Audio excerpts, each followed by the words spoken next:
Well, joining me now to talk more about the election in Iran and what we can expect from the Rouhani presidency is Reza Marashi of the National Iranian American Council.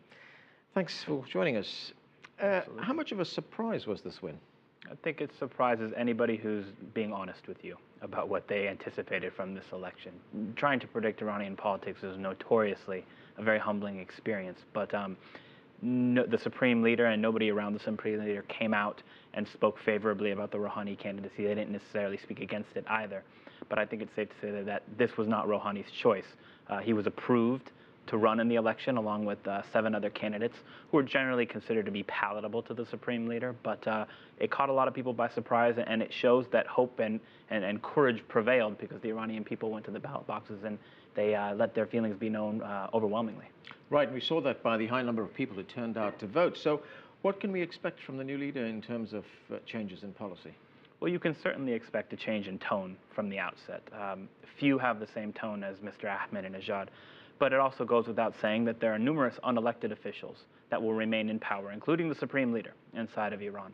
So we're going to see a little bit of backroom political deal-making now as it pertains to both foreign and domestic policies and how those policies are operationalized. The presidency in Iran typically has a fair bit of control over the planning of economics and things of that nature, but foreign policy and national security matters are commonly seen to be under the guise of the Supreme Leader, under the management of the Supreme Leader.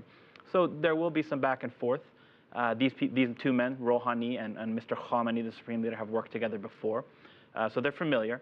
But it's going to take some time before we get some clarity.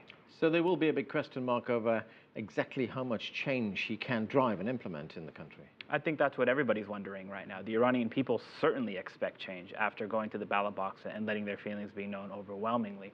But there always is that elephant in the room about whether or not the unelected officials in Iran will allow change, and if so, how much. And I think Mr. Rouhani has very high expectations.